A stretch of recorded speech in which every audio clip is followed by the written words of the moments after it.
Well, hello, everyone. I'm delighted to welcome you all to this interactive webinar organized by my team on behalf of the Global SDG Synthesis Coalition. My name's Isabelle Mercier. I'm the Director of the Independent Evaluation Office of UNDP. Today marks a significant milestone as we come together to relaunch the Partnership Pillar Synthesis, and more importantly, to surface the evidence gap maps, which is an innovative tool, rather, that promises to revolutionize how we access and utilize the global evidence base on SDG 17, which is partnerships, for the SDGs towards 2030. So let's remember the importance of evidence-based decision-making in driving progress towards the SDGs. Through rigorous evaluation and synthesis of evidence, we gain invaluable insights into what works, for whom, and in which contexts. This empowers us to design more effective policies and programs that leave no one behind. That is what we aim to achieve with our partners at the Global SDG Synthesis Coalition. So allow me to say a few words about the coalition.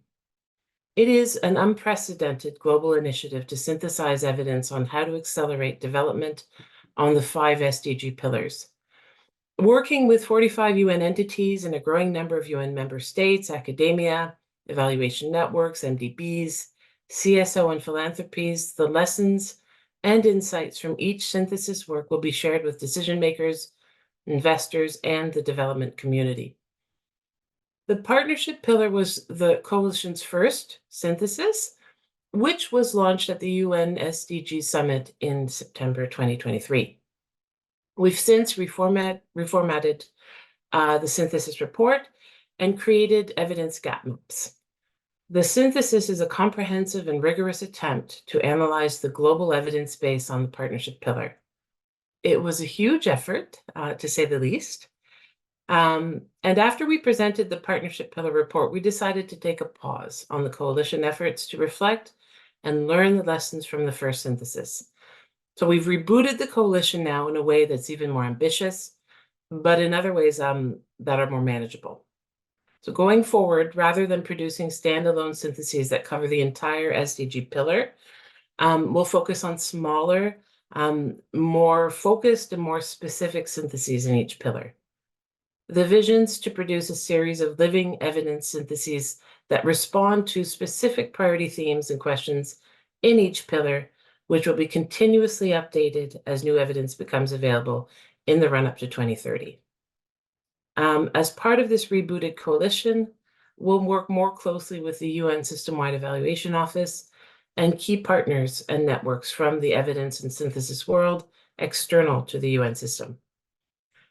As part of this renewed vision, we aim to put together a user-friendly tech platform to allow easy access to the evidence base on each pillar. Evidence gap maps will form a key part of this platform. So with the launch of the interactive evidence gap maps, or EGMs as they're called, and a discussion around the key lessons from the Partnership Pillar Synthesis Report, today's webinar promises to be both enlightening and thought-provoking. Our Chief of Evaluation Synthesis and Lessons in IEO, Ana Rosa Suarez, will moderate the Q&A session after the presentations. I encourage each of you to actively engage in the discussions, to share your insights, and work with the EGMs as we collectively strive to promote a wider use of evaluation evidence for SDG-related decision-making. Shiv will expand on this later. Even though EGMs may be a new tool for UNDP and the UN evaluation system, we believe they can add value as knowledge management tools that provide easy access to the evaluative evidence base in an interactive way. They can be a gateway for increasing the use of rigorous evidence in UNDP's program design and policymaking processes. So without further ado, let us begin the session by a brief presentation of the lessons and insights from the Partnership Pillar Report by Thomas de Hoop, team leader of the synthesis from American Institutes for Research, followed by a presentation of our EGMs by our chief methodologist, senior evaluation synthesis specialist, Shiv Bakrania. Over to you. Thank you so much, Isabel. And thank you, Anna, for sharing the slides. So thanks so much. And I think Isabel has already explained the Synthesis Coalition, and we're really exciting to contribute to this. My name is Thomas de Hoop. I was the team leader for the evidence synthesis of the partnership pillar. And we're going to present some key insights today from the evidence synthesis to really see how we can use some of these lessons as well, and to introduce the evidence gap maps that Shiv will present later. We can go to the next slides. Also immediately to the next one. So you may wonder why we started with the partnership pillar of the Sustainable Development Goals. I think each of you are very familiar with the Sustainable Development Goals, and the partnership pillar is also one of the most challenging ones to synthesize. But it really is also vital as an objective, not only as an objective in itself, but also as a sustainable development goal that serves as an enabler for some of the other sustainable development goals.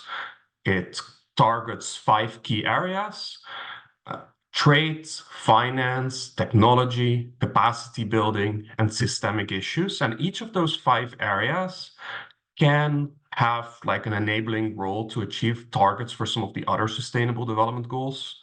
Trade can contribute to economic growth. Finance can enable governments to also finance education and health expenditures, which can ultimately also help governments to improve education and health outcomes in low and middle income countries, as well as in high income countries.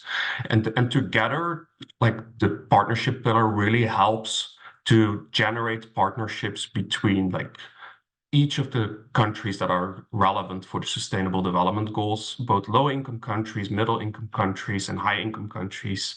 They each have a role to play in achieving these goals. We can go to the next slide. So how did we do the partnership pillar? We're not going to discuss methodology in detail today, but I wanted to discuss a little bit of methodology to give all of you a sense of what we actually did to generate the lessons for the evidence synthesis of the partnership pillar. We addressed various research questions. The first research question was really about what works to accelerate progress in the Sustainable Development Goal 17 or the partnership pillar. And for that, we synthesized evidence from impact evaluations specifically that can include both randomized controlled trials and quasi-experimental studies. We conducted a narrative synthesis where we combined studies with each other, but without meta-analysis. But we conducted a number of meta-analysis where this was possible. For this, we primarily relied on external academic databases. To examine how and why certain interventions and initiatives worked, we also examined evidence from performance and process evaluations, which focused much more on fidelity of implementation.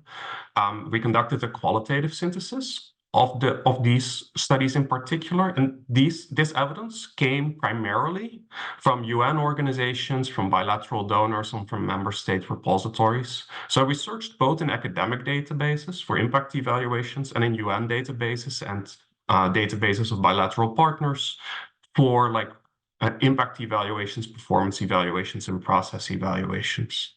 We also analyzed voluntary national review data. For this, we used text mining techniques.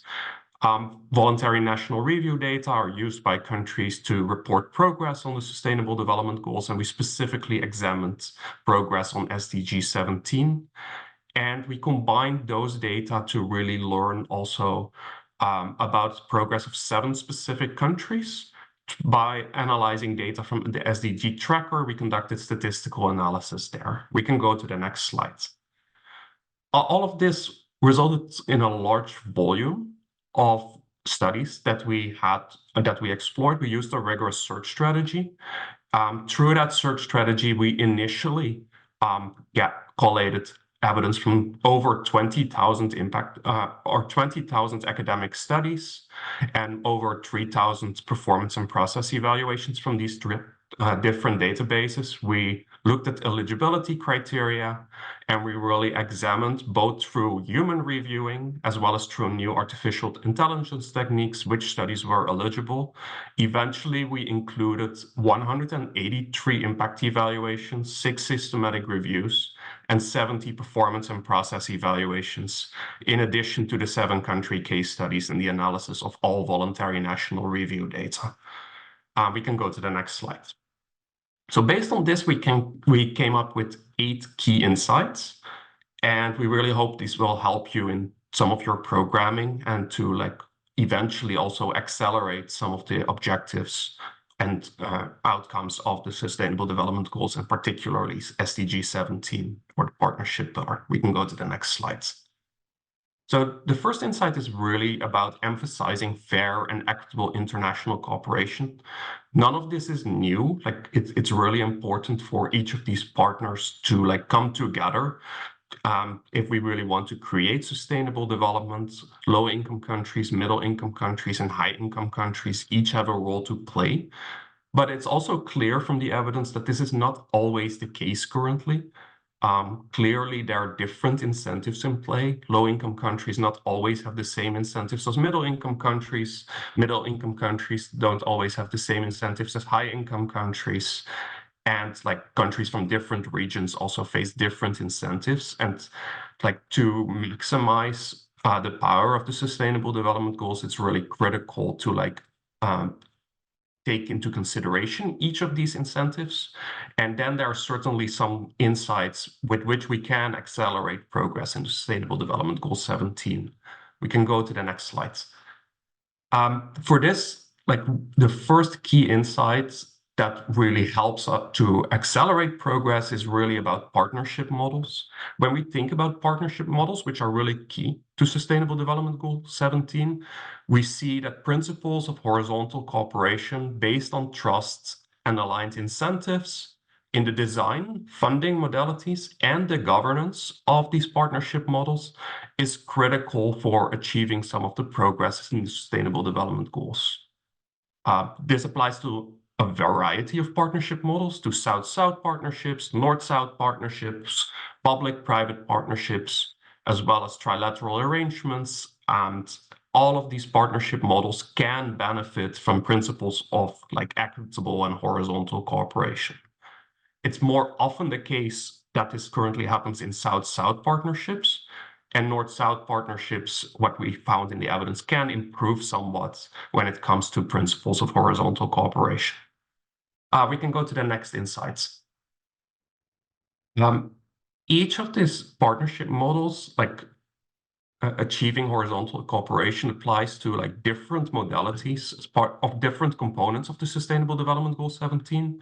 It applies to trade, finance, technology, and we'll see multiple examples of this.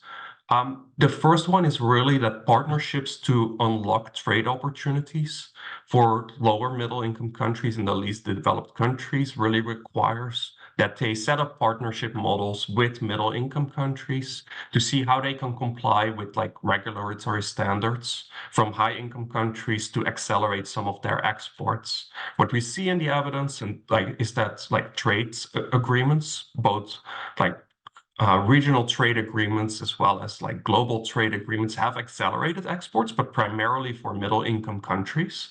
They are better able to navigate some of the non-trade barriers that high income countries often set up. And one insight is that low income countries and middle income countries, when they set up partnerships related to trade, that middle income countries can possibly help low income countries navigate some of those constraints. And go to the next insight.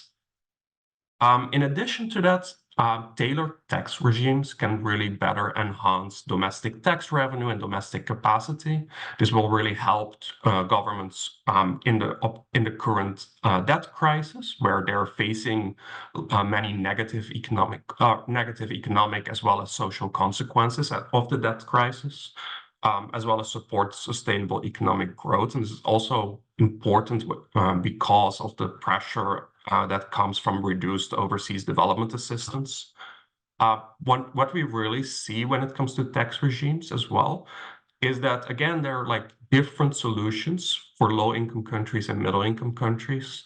For example, in various middle-income countries, such as the Dominican Republic and Costa Rica, like community-based taxes were central to tax reforms to improve government revenue, while in low-income countries, where the informal sector plays a larger role, like more informal tax collection can also be more effective. For example, we saw in the Democratic Republic of Congo that like tax collection through chiefs can help government revenue substantially, which is a very different solution than in middle income countries, which also shows the importance of experimentation with taxes and to really understand how governments can maximize their tax revenue. We can go to the next insights. When it comes to effective green technology adoption in the technology components, it really requires a stronger focus on markets. What we see here is that green technology adoption, green finance, does have some effects on the adoption of green technology, but the effects are very small and not substantial enough to like address some of the key challenges that come on our way with like climate change. And it's really important to like have some more root-to-root market analysis, investment de-risking, and subsidy reform to really make sure that green finance can become more effective for accelerating green technology adoption. And context-specific solutions are critical here. We can go to the next insight. When it comes to digitization initiatives, we can see that they can drive growth, especially when they are like aligned with public-private partnerships. This is again where incentives need to be aligned between partners with initially different incentives. We see, especially in Asia, but also in other settings, that, for example, public-private partnerships can help accelerate broadband internet access. We also see in various countries in sub-Saharan Africa that mobile money and digital financial inclusion can really help accelerate savings for various populations. And this can help drive economic growth. And again, an example through which SDG 17 can help accelerate some of the other sustainable development goals. We can go to the next insights. What we also see is that the principle of leaving no one behind is really fundamental to achieving Sustainable Development Goal 17, as well as some of the other Sustainable Development Goals. However, both in the design of interventions and initiatives, as well as in the design of evaluations, we found that there's too limited attention currently to this principle. We found limited evidence that initiatives were designed to address challenges for those most likely to be left behind. And in addition to that, and Shiv will talk about that more when he discusses the evidence gap maps as well, we really see that there's limited attention in the evaluations. We didn't see a lot of subgroup analysis. As a result, we were not able to differentiate effects by gender, for example. We also didn't have the ability to differentiate effects of different SDG 17 initiatives for different like groups that were most likely to be left behind. We can go to the next insights. When it comes to the voluntary national review data, we see that comprehensive risk analysis, and again, the utilization of disaggregated evaluative evidence, as well as the application of data science and machine learning, can be essential elements for enhancing the effectiveness of voluntary national review reports. We saw a lot of attention for statistical analysis in voluntary national review reports, but they don't necessarily make use of evaluative evidence. And as a result, they were having limited power to actually say which interventions and initiatives were most successful in achieving some of the Sustainable Development Goals as well, and in particular, Sustainable Development Goal 17, where we focused on. We conducted some machine learning and data science to really understand better where voluntary national review reports could report on, and we found that this was a powerful tool to do so. So thank you so much. These were just like 8 key insights. I know that there's much more, that you can read about in both the brief as well as the final reports. I will now just give the floor to Shiv, who will speak more about the evidence gap maps. Thank you so much. It was really exciting to be here. Thank you, Thomas. So my name's Shiv Bakrania, and I'm an evaluation synthesis specialist at UNDP IEO, and I have a role on the Global Synthesis Coalition in terms of technical and methodological oversight. So we really wanted to show you one of the exciting outputs that came out of this partnership pillar synthesis, and that is the evidence gap maps that we have produced. Before I go on to just talking about evidence gap maps and showing them, I just wanted to step back a little bit, because part of the reason we wanted to do this webinar is really to continue the process of socializing the value of synthesis and the value of EGMs. So, you know, Thomas has presented the partnerships pillar synthesis, but I just wanted to reinforce the point that the reason we're focusing on synthesis as a coalition is really to try and cut through the noise. We have tens of thousands of evaluations within the UN system, and synthesis is really a way of making sense of all of that evidence. And you know, the synthesis report and the findings that Thomas has presented are one way of presenting what we find in the evidence, and evidence gap maps are another way of doing that, and a visual and interactive way at that. So before actually showing the evidence gap maps, I wanted to talk about the value of what they are. And hopefully this will make sense when you actually see them on the screen. So we think these evidence gap maps have real value in terms of decision making. They visually represent the evidence base. So in this case, what we're doing is visually representing the evidence, both in terms of impact evaluations and what Thomas termed as the process and performance evaluations, which are the evaluations that UN agencies produce and other bi- and multilateral partners produce. We're displaying this in a visual way, and therefore we're increasing accessibility, because you can see the evidence on screen, you can see areas where there are clusters of evidence, and you can see where there are gaps. And it's really important to identify the gaps as well as knowing where there is existing evaluative evidence, because those gaps tell us where we might focus our efforts on further evaluation. Next slide, please. The other key point about evidence gap maps is that, you know, they provide a transparent overview of the available evidence. And through doing that, through making this evidence accessible visually, we think, you know, our colleagues who are involved in decision making, involved in policy formulation, involved in program design, can access this evidence immediately. You can tell, you know, if you're interested in a particular type of intervention or approach or a particular aspect of SDG 17, you can look at the evidence base on that and incorporate that in your decision making or your policy and program formulation. So what this is all about, the synthesis and the evidence gap maps, is about informing practice by empirical and evaluative evidence. We want to provide a really clear overview of the available evidence. We want to tell you where the gaps are, and we want to use these tools to give you access to the evidence so that it can inform practice. Okay, so what I'm going to do at this point is share my screen, and hopefully this will go without any hitches. So if you just give me one moment. Can someone please nod if they can see my screen? Fantastic.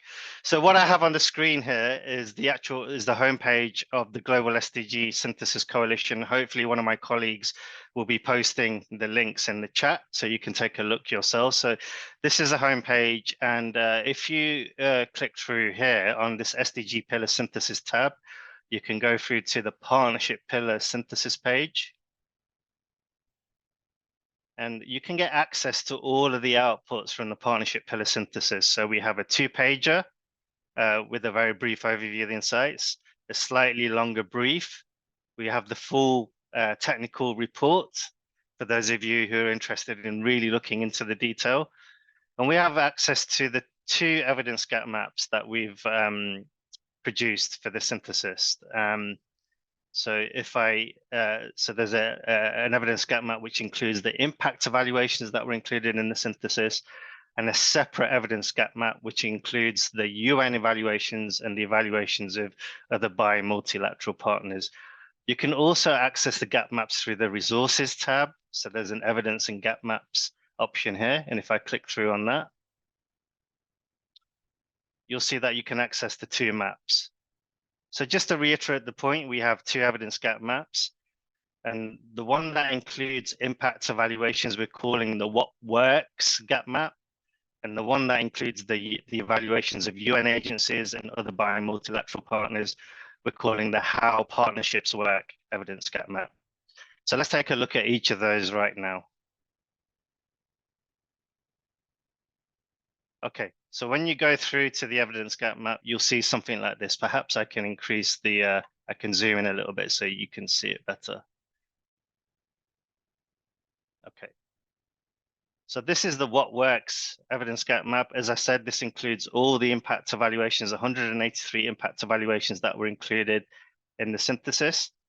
The first thing to say about this gap map is that they're usually constructed with intervention types on this vertical axis on the side here. So if I scroll down, you can see that there are different areas of intervention categories that relate to the components that the partnership pillar synthesis looked at.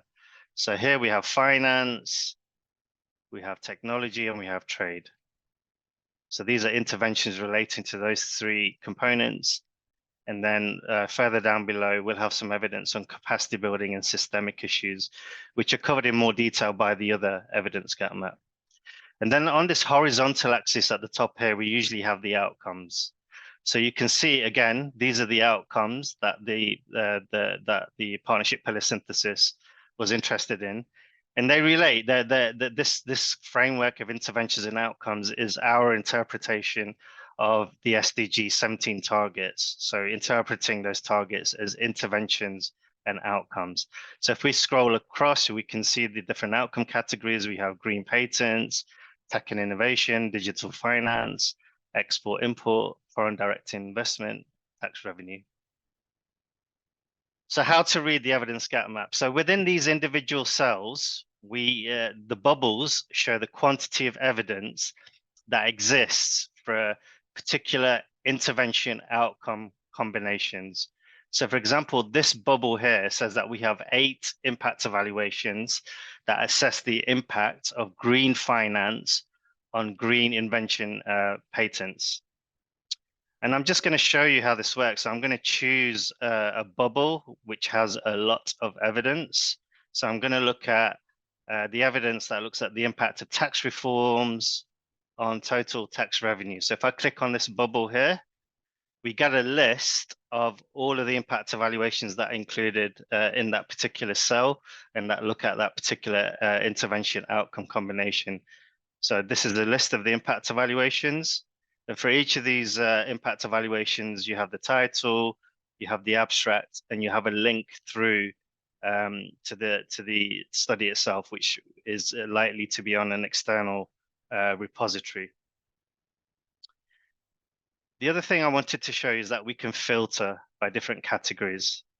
So here we have the filters. We can filter the evidence by region. So if you're interested in evidence in a particular region that's relevant to your context, we can do that. We can look at different income levels of countries. We can look at different equity considerations that really speak to the leave no one behind agenda. So let's try this out. Let's see if we have any evidence that's disaggregated by gender here. So I'm going to click on this button here and update the map. And if we take an overall look, it's difficult to see because I've zoomed in, but if we just take an overall look at the evidence gap map, we can see that evidence is really sparse. Evidence that on the partnership pillar on SDG 17 that disaggregates by gender or sex is really, really sparse. And that supports one of the insights that Thomas presented on LNOB and the need for more disaggregated evidence in our evaluations and in the evaluative evidence space. Okay, let's take a look at the next gap map. So this is the how partnerships work evidence gap map. And this is constructed slightly differently because the evidence base is different. So as Thomas said, these what we're terming performance and process evaluations, which are the evaluations published by UN agencies and other bi- and multilateral partners, really useful for answering questions on how and why different approaches work for accelerating progress towards SDG 17. And therefore, we've constructed this a bit differently. So the vertical axis here has different partnership modalities that we were interested in the synthesis. So we're looking at different types of partnerships. We're looking at multi-stakeholder partnerships, north to south partnerships, public-private partnerships, south-south partnerships, and triangular or trilateral partnerships. And on the horizontal axis at the top here, this is the intervention focus. So this governance gap map is telling us how about the evidence on different types of interventions that are delivered through different partnership modalities. Okay, and if we pick one here, say this combination of north to south partnerships and capacity building, we can see that there's a lot of evidence there.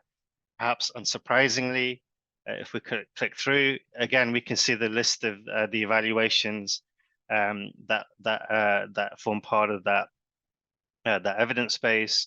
And again, we have the summary and all the details and a link through to the actual evaluation itself.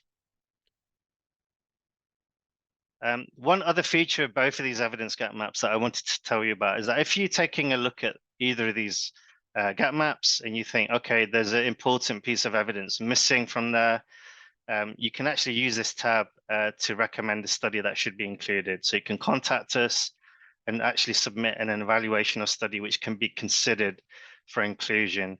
As Isabel said at the beginning of this presentation, the idea for the coalition going forward is to keep these evidence bases updated and living. So we want to update them as new evidence becomes available. And the same applies to these evidence gap maps as well. They shouldn't be static and set in time. They should be updated regularly as evidence comes available. So feel free to contact us on that. I very quickly just wanted to show one more thing, if that's okay. And this is a map of maps. So this hasn't been published yet. So I'm giving you a sneak peek of this. This was undertaken by one of our partners at Langzhou University in China, and they did it pro bono. So this, you've seen an evidence gap map, and this is an evidence gap map of evidence gap maps. So it's getting a little bit meta here, perhaps. But what this shows is the evidence gap maps that exist for each SDG goal. So the bubbles represent the different evidence gap maps that exist for each of these targets, for different intervention sectors, and the different colors represent the level of which the evidence gap maps represent their evidence at. So we have global level evidence gap maps, we have regional, we have some that just focus on low and middle income countries, and we have others that are of various types. So again, I think this could be a hugely useful resource. It's a sneak peek. It will form the basis of a future tech platform that Isabel mentioned. This is all about giving access to the evidence base on SDG 17, helping to inform practice, and yeah, making it usable for all of you out there. Okay, I'm going to stop sharing my screen now and go back to the PowerPoint very briefly, if that's okay. So Anna, if you can help me do that.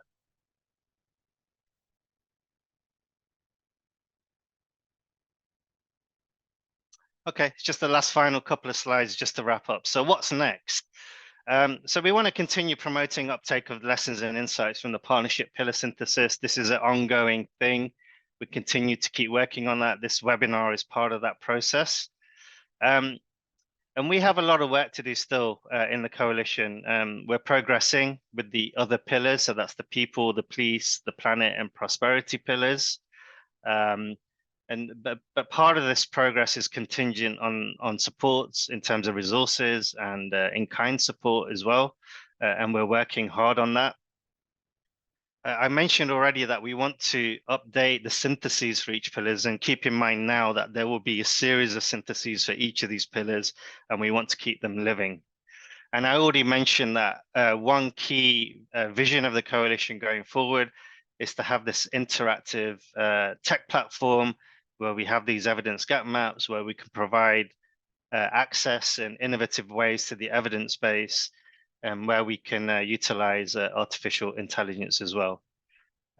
Next slide, please. And that's it. We have a QR code here in case you want to go back to the SDG Synthesis Coalition webpage. And we'd just like to thank you very much for listening. And I'll hand back over to Anna. Thank you. Thank you so much, Shiv, and congratulations to everybody in this incredible effort. I am fascinated by the map of maps. I can't wait for it to be everywhere. Very proud of our 2 maps and, of course, of the synthesis. So as just to remind you, I'm Ana Rosa Soares. I'm the Chief of Evaluation, Synthesis, and Lessons in UNDP, and very much heading the secretariat of the Global SDG Synthesis Coalition. But right now, I want you to think that I am that little fish, Dory. Most of you must have heard of Nemo and Dory. Okay, so I am Dory, and there is this massive amount of fish in front of me. Ton of fish in front of me. I'm way in the back, and some of you know Dory is always lost. I am lost Dory, way behind a ton of fish. And I'm thinking, where is the food? Is the food in the middle of them? Is the food ahead of them? Or are we just swimming into the mouth of a whale? This is how we in the development world are operating in terms of evidence.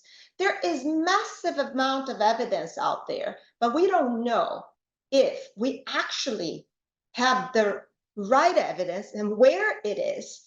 And that's what we're trying to do with these evidence gap maps and with the synthesis. We're trying to cut through the noise and get to the key messages to accelerate development, to highlight the lessons of what works and doesn't work, and where, how, when. On top of that, what we want to be able to do as an evaluation community as well as an evaluation office is to identify where are the gaps so we don't keep doing more evaluations. Our member states are very clear in telling us, stop. You know, UNDP alone has 6,000 evaluations in AIDA, our artificial intelligence development analytics tool, but we keep producing about 100 a year. But where's the key message? Member states can't digest.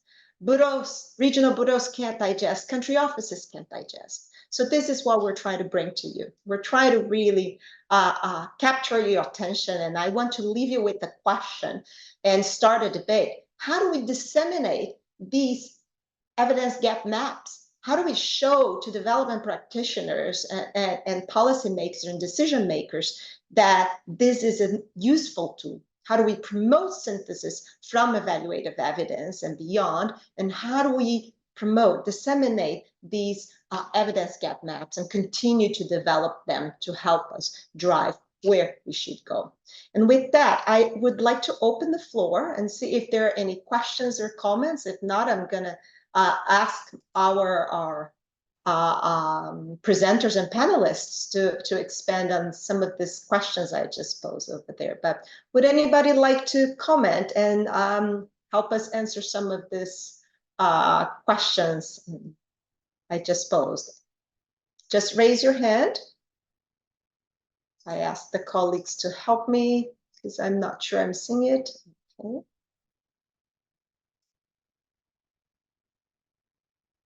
All right, so over to you, Isabel. Well, I think I'm going to have a bit of a provocative question. Listen, I'm in this world of evaluation and evidence, and I see immediately all the value that there is in those gap maps, and I'm really excited about them. But one of the things that you can't help but notice in these is that there's a lot of blank spots, right? There's a lot of emptiness. And I'm just curious to hear, Thomas, Shiv, your reactions to someone who would say, But that's not true. Every time I want to know something, I could just Google it, and there's all sorts of information out there on all sorts of things. How would you respond to someone who would say, why are these gap maps so empty? Say a little bit about that. Thanks for that question, Isabel. That's like certainly not a question we can take lightly. I think it's an important question. So I think you can break it down in a few things. First, like when we didn't discuss methodology today in detail, but like one important consideration here is like we only included studies that were really, with their methods, able to address the research questions we were interested in. We used a very rigorous process to actually select evidence. You saw that we moved from 20,000 studies to like 183 impact evaluations and 70 performance and process evaluations. Like one reason why we reduced the number of evaluations so much is because we looked at specific quality criteria. Certainly not the only thing and not the main criterion, because like many studies were also just not relevant necessarily based on the topic. And that brings me a little bit to like the second point. And SDG 17 is very broad. If you look at some of the cells, not all of them are necessarily relevant. Like we're having lots of interventions, for example, like whether or not there are tax reforms doesn't necessarily influence all technology indicators. So you will see some of those cells empty just because studies don't look at the intervention outcome combinations that don't make sense according to like the theory of change. That said, like I also think especially when it comes to like the emptiness around some of the disaggregated data and leaving no one behind. Like when it comes to SDG 17, one thing that we really clearly saw is that very few studies collect disaggregated data by groups that are most likely to be left behind. So it's going to be important in the future to also examine like effects for businesses that are led by women, by persons with a disability, by persons with a certain ethnicity. And some of that can be done by collecting additional administrative data. Not all of it, though. I think some of it will have to be done also through primary survey data collection. And I think that's currently like, oftentimes when you look at like the education and health sector, people say people don't make enough use of administrative data, and people are collecting too many survey data, and it's all very expensive. It's a little bit the opposite when it comes to SDG 17. There are so many trade data out there, there are so many tax data out there, but none of those data are actually disaggregated. And like that's the opposite for education and health interventions, for example. Thank you so much, Thomas, and thank you, Isabel, for this question. I wanted to call on John Lavis. He's posted some very interesting questions. John, can I ask you to comment on your questions there with us? Go ahead, Sure. over to you. Sure. Thanks very much, Anna, and great work to the team. So thank you for this. So three questions. I don't know, Shiv, if you're the best person to answer them, given you presented the evidence maps. So one is, could you imagine combining the two? I suspect right now it's an issue of the software is set up in a way that allows you to have two separate ones. But I worry about a world in which people look at a what works map, don't see very much, and then see a how and why things work map and see more, and only then focus on the latter. And it feels like we need to see the two alongside each other very often. So that's question one. Question two is a relatively minor point. I just wasn't sure why the interventions are the row headers in your first table, what works, but then intervention focus moved to become column headers in your second on how and why things work. And intuitively, I would just find it easier if the interventions stay on the same axis. So that's a more straightforward point. And then my final question is, when I look at the how and why table, what I take away from it is to answer the how and why, you seem to have zeroed in on two variables: intervention focus and partnership type. I would have thought there were many other factors in play that help to explain how and why interventions worked, and I wondered whether they'll be added in future, or really whether those were the two buckets that seem to be the most compelling ones that emerged from many of the UN independent office evaluations. And if some of those are inside baseball, I'm happy to follow up with you separately. Thank you so much, John. Shiv, before I pass it on to you, I wanted to ask if Rachel would like to add. Just mindful of the time, I want to make sure we grab as many questions as we can and pass it to all of you before we wrap up. So Rachel, over to you. Thanks, Anna, and thanks again to the team as well. It's really good to have the recap of the partnership study and to hear more about the evidence gap maps. So my question really for Shiv is about the incorporation of the evidence, I suppose, that's been gathered already for the partnership pillar. Thomas referred to the 180 or so reports that were incorporated into the synthesis report, but that there were, hundreds more than that. Are those all going to be documented on the evidence gap maps, or how was it chosen? How were the relevant reports chosen for incorporation? And similarly, going forward for the other pillar syntheses, will the reports speak to the evidence gap maps and vice versa? So thanks again. Thank you so much, Rachel. Just to inform, Rachel is a close partner of the partnership pillar from the beginning, from Ireland government, and John Lewis is also a very close partner from the Evidence Commission, working very closely, guiding us in this process. So over to you, Shiv and Thomas and Isabel, for some final answers. Yeah, thanks, Anna. So if you don't mind, I'd like to take the liberty of responding to all three questions a little bit, if that's okay. Hopefully I'm not speaking too much. So Isabel's question on, so what? We have lots of gaps. What do they mean? I can Google and find something on here. I think part of the principle of synthesis is about having confidence in the evidence we include. So, and it kind of also speaks to Rachel's point as well a little bit, but I'll move on to that. So, the evidence that are in these two evidence gap maps has gone through this, kind of systematic process of, we do the searches, we try to decide what's relevant to the objectives of the synthesis. And that's how we go from this number of thousands to a few hundred. So the studies that are kind of eventually included in the synthesis and the evidence gap maps have gone through this rigorous kind of quality assurance process, let's call it, this rigorous screening process. And those are the evaluations and studies that really speak to the objectives of the synthesis, that speak to the questions that tell us, with what we consider as a measure of kind of confidence in the findings, about what may work to achieve SDG 17 and how and why it may work, and which are relevant to the thematic focus of the synthesis that we decided at the beginning. So these components of trade, technology, finance, capacity building, and systemic issues, right? So yes, you could go on to Google and find something, but would that ever, what do we know about the sort of validity, integrity of that evidence? We're saying that what we've included here has a certain level of integrity and validity. And in response to Rachel's point, that those thousands of studies that aren't in there were the ones that have been screened out through this sort of rigorous process.